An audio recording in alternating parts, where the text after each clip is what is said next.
Hello there, I'm Nathalia Melo, your Unfiltered Fit BFF. Mom of two turned CEO of a fitness empire. Someone who truly understands the struggles of trying to stay fit, sane, and sexy, all while juggling work, life, and motherhood. And this is the Unfiltered Fit Life Podcast. Follow along wherever you're listening and join me weekly as I help busy working moms just like you simplify your fitness journey so you can lose fat, regain your confidence, and feel sexy AF. It's time to stop living in the what ifs and hiding from the cameras. It's time to regain control over your body, feel sexy naked, and wear a bikini confidently.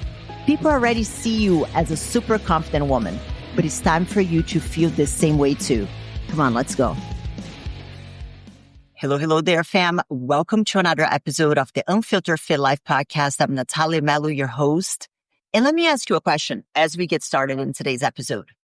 How would it feel to have a body that everyone comes up to you and asks you if you're getting ready for something? Or they ask you, oh my goodness, what is it that you're doing? Oh, you must work out. Like, you know, that body that the outside can't tell that you're putting effort in. Because that's one thing that I see with many of the ladies that I speak with, that they put all this effort and they're showing up to do the work and they're being mindful with how much protein they're taking in and what they're eating, but yet the results don't reflect the amount of effort.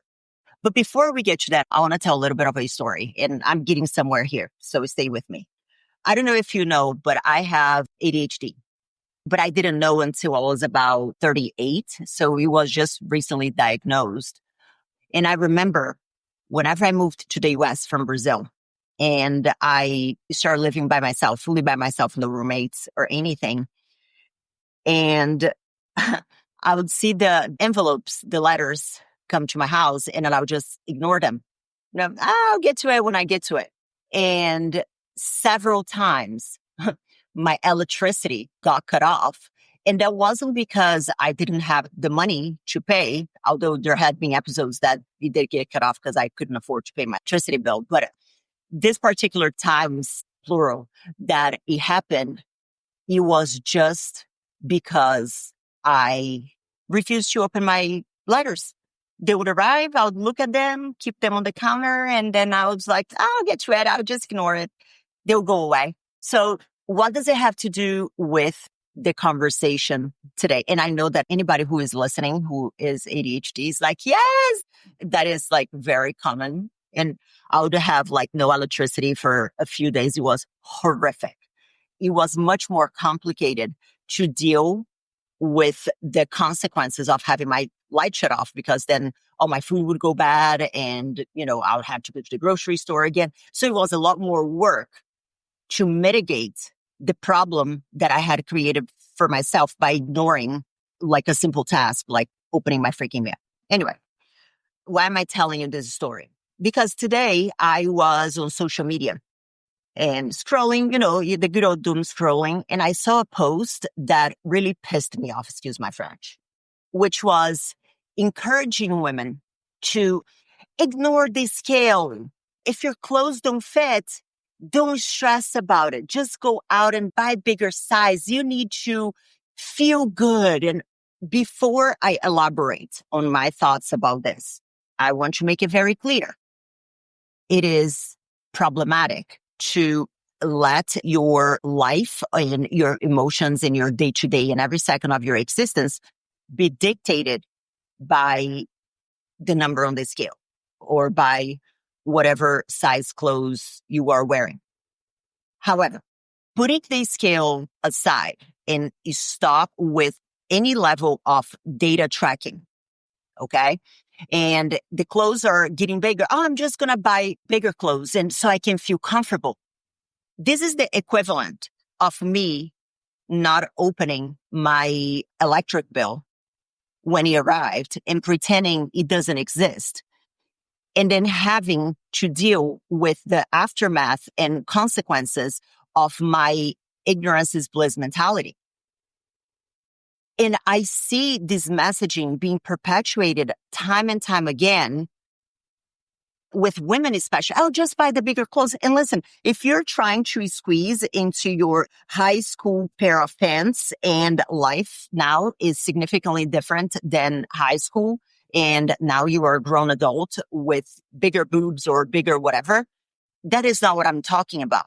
But completely ignoring the data and telling yourself, oh, but I feel good. We're going to talk a little bit more about the I feel good mentality in a second. But what we really need to focus on right here is that ignoring the problem is not going to make the problem go away. It is just going to escalate the problem.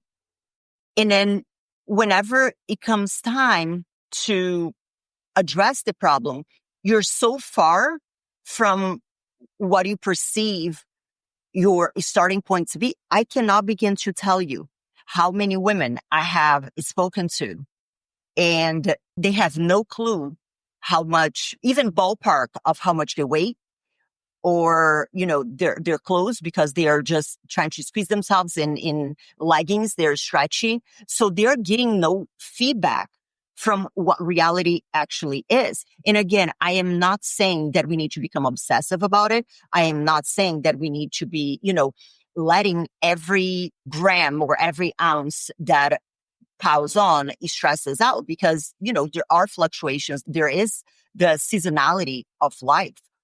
But ignoring the problem and having the idea that, but I feel good, because I actually just made a post recently on my Instagram.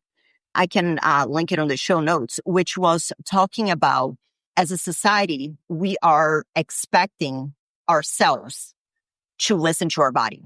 Everything's like, I'm just going to listen to my body and what feels good, which is great. But the problem with that is that as a society, we're also relying heavily in useless data that is oftentimes inaccurate to tell us if we got enough sleep, to tell us if we worked hard in a workout. So we are losing trust in ourselves and our bodies, yet we are letting the way our body feels, which we are emphatically disconnected from due to the overuse of useless data, dictate whether or not we need to change something. And the other problem with that is like, oh, but I feel good. I'm going to actually tell a story, because I think that represents very clearly what I'm talking about. And before I tell this story, I want to make it very clear that my goal with this story is not to, fat shame anybody, to call anybody out, but I think it is a very good demonstrative of the problem with letting our feelings dictate change. And this example that I'm going to use, it is rather extreme, but I see this level of trying to convince oneself that everything is great when it's not, in different scales. So as I'm telling you this story, I don't want you to completely remove yourself and be like, oh my goodness, that's a crazy story. I actually want you to self-analyze and ask yourself, am I telling myself some stories just because it makes me feel good, when in reality, it doesn't serve my ultimate purpose? So I was speaking with this lady last week, I think, and I had actually spoken with her like 10 months ago. And I keep my notes from all the conversations that I have, because I think it's good to see how far the person has come. If they reach out to me again, I like to have that data just, for my better understanding of each individual that I speak to. So I had spoken with her about 10 months prior. So as I'm speaking with her, I'm like, okay, so what are your goals? And then she starts telling me, she's like, well, I just want to feel good and blah, blah, blah. I'm like, great. Okay. And that's another thing. It's like, the goal is to like feel good. And I'm like, all right, but what needs to happen in order for you to feel like you can feel good? You know what I mean? So eventually we got to the objective goal, and her goal was to lose fat. And then I'm like, okay, so what do you weigh now? And then she tells me she's 250 pounds.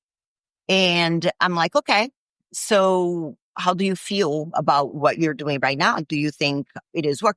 Oh yeah, it's great. Like, yeah, like I'm totally on the right path. And as we were talking and I'm like, I don't know, man, but like something is not adding up. So I look at my notes from my previous conversation with her 10 months ago. And 10 months ago, she was actually 235. So in a period of 10 months, she gained 15 pounds. And again, I am not saying that everybody's goal needs to be fat loss. What I'm saying is in this context of this conversation, this particular person, the goal was fat loss. All right. So I'm looking at her and I'm like, okay, so if 10 months ago you were 235 and now you are 250, how is it that what you are doing is objectively working? And she goes, well, but I feel good, and I feel great. And, I know that I'm in the right path. Ultimately, I had to tell her that until she realized that what she was doing is not serving her greater purpose, especially given that we have the hard data that proves otherwise, it is very difficult to meet her where she's at. And like I said, this is a very extreme case of letting emotions and the perception of quote unquote feeling good dictate your objectivity with the outcome. And I have many other variations of that. I would speak to somebody and it's like conversation starts, I have to lose 20 pounds. And I'm like, cool. So what is it that you're doing now? And they're like, oh, I'm doing X, Y, and Z. And I'm like, cool. Is it working? Well, I feel good. And I'm like, right. But, your goal is fat loss. How much fat have you lost? Well, I haven't lost any. So although I appreciate that the feelings are important, we cannot be delusional and let the feelings alone and the emotions alone dictate the amount of work and effort we put in. Because if nothing changes, nothing changes. In a lot of times, what I see is that women try to convince themselves that they feel good just because, like from a societal standpoint, you should just be grateful that you have this beautiful body that, if you're a mother that gave you a child, then like you just need to be grateful and accept. And I call this extreme toxic body positivity because telling a woman that she should just feel good when deep down she doesn't just makes her feel like she's crazy. And then she's like trying to convince herself, oh, but I don't feel like doing this. Let me ask you this. Within a day, I don't know about you, but within a day, I experience about 27,000 billion emotions. I'm happy and then I'm sad and I'm pissed off. Like there is actually a meme like that I saw a long time ago on social media that it was like a men's day. And it was like literally the same emoji across the board. And then a woman's day. And then it was like a whole bunch of different emoji with different emotions, right? So feelings are evolving daily. And when it comes to your health and fitness goals, being guided by your feelings is like constantly changing the direction in which you're going and expecting to go from A to B. Imagine that you want to go from Florida to New York. If you're in the US, you know that this is kind of like literally a straight line. And then as you're going, you're like, you know what? I kind of feel like going left right now. And then you take a left turn and then you just keep on going and you're like, oh, I'm going to turn left again because I feel like doing that. Like, I need to listen to my feelings. But the GPS, which is the hard data, is like slapping you in the face and telling you, bitch, that's the wrong way. We don't do that.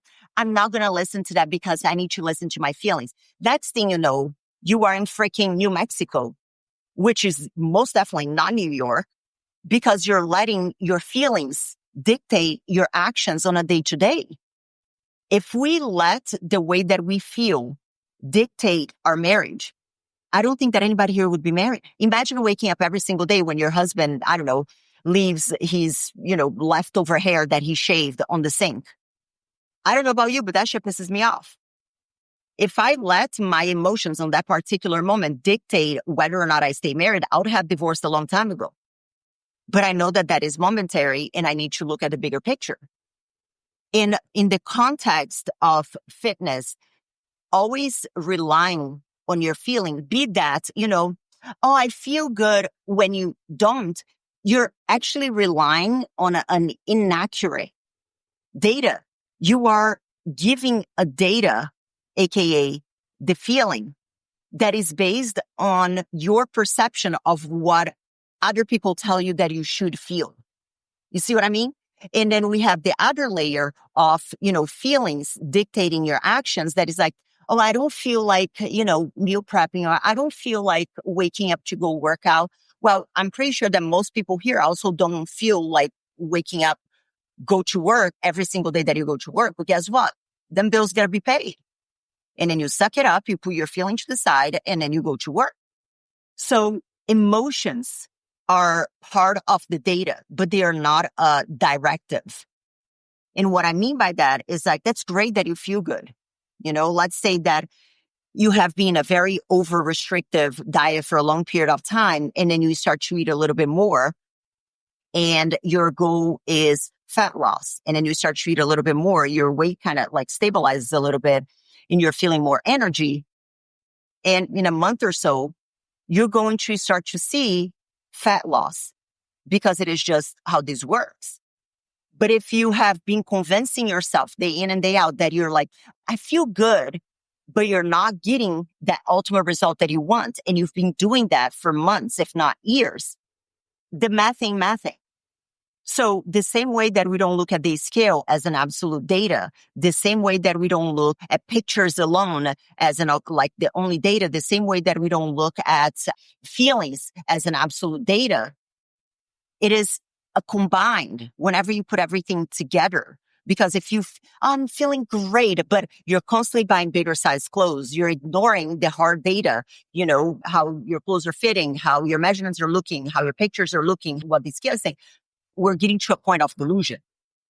And we have to call a spade a spade. And I'm not saying that feelings are not important. They are very good data, and they're also very good feedback on how a plan is going to be best executed. And what I mean by that is like, for example, if we're working with somebody and the person's like, hey, I feel very stressed about going to a restaurant.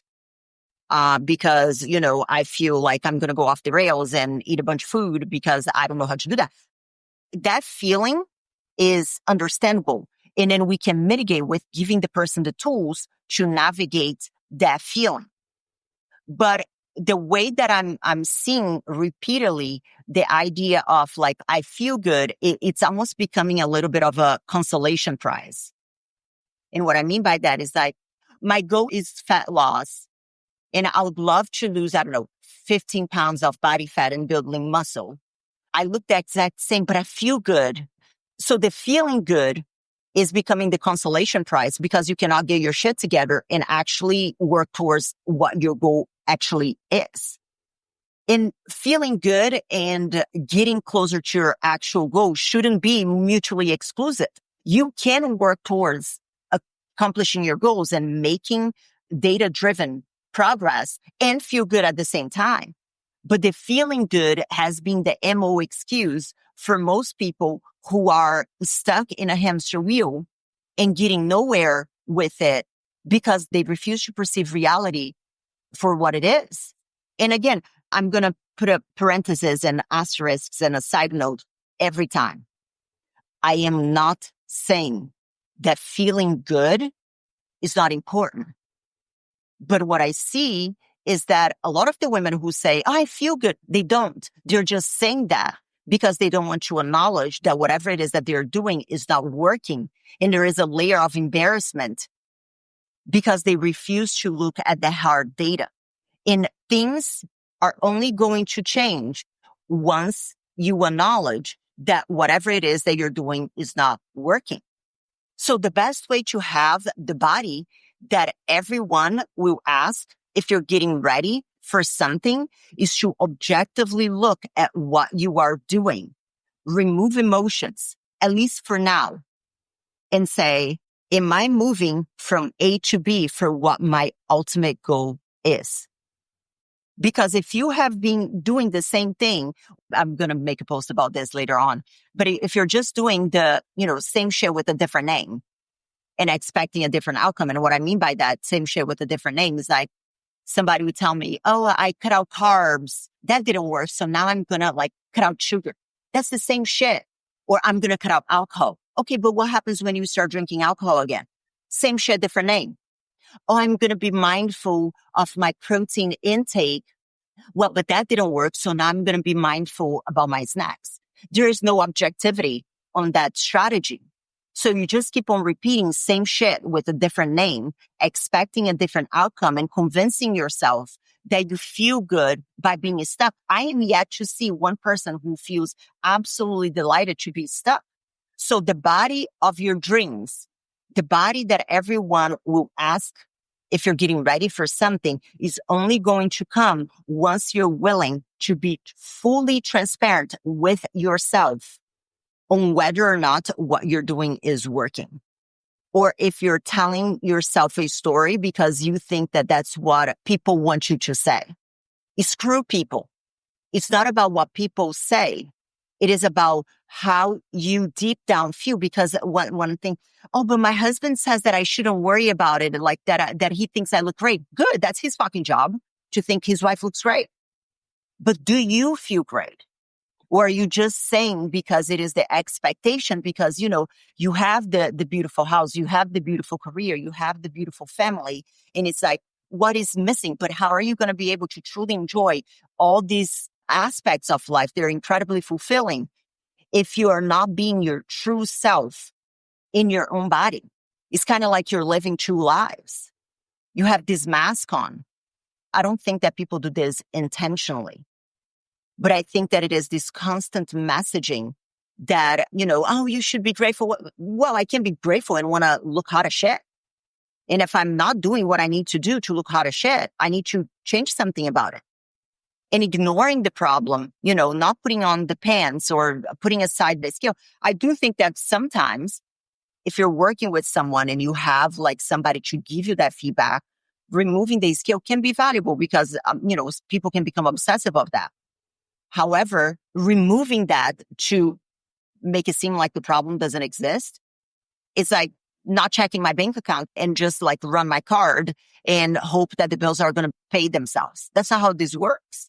Because it kind of reminds me of the podcast from last week. The bill is going to come at some point. The same way that whenever I didn't pay my electricity bill because I didn't open my mail, the consequences to get things back to quote unquote normal were a lot more work, and it took me a lot longer, and it cost me a lot more energy, money, time than if I just opened the freaking bill and paid. Same way, just looking at the data is going to give you feedback. If the pants are not fitting, we have a problem. Buying new clothes is not going to fix, it's going to mask a problem. Going to get your nails done to make you feel good for that 3 seconds is going to mask the problem, because deep down there is still a discontentment with what you're doing.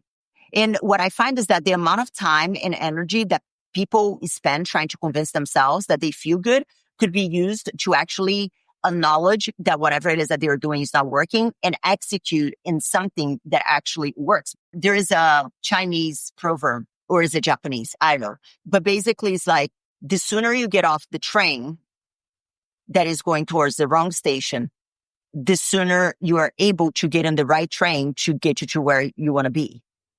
It's like the sunk cost fallacy. Oh, but I've already spent so much time doing this. I'm just going to keep on. No, the sooner you get off whatever it is that you're doing that is not objectively helping you become what you want to become and accomplish the goal that you want to accomplish, the sooner you're going to be able to start working towards something that it does work. Oh, but it worked when I was in college. Yeah, but it doesn't work now. And convincing yourself that you feel good about getting those results is not going to change the problem. So my homework for you as we wrap this up is, I don't want you to look at the examples that I gave you as something outside of yourself, from oh my goodness, how crazy that she does that. No. I want you to do a self-assessment, because a lot of times it's easier to think that everybody else is messed up and we're perfect. It's kind of like whenever I post Barb's video on my Instagram. If you haven't seen it, Barb is one of the characters that I now have on my social media. I had a bunch of people being like, oh my God, I know so many people like this. And I'm like, and I have, had conversations with some of the people. I'm like, no, you are Barb. So I really want this to be a moment for self-assessment. Are you truly happy with the progress that you're making? Or is this just a story that you're telling yourself? Is it a matter of strategy?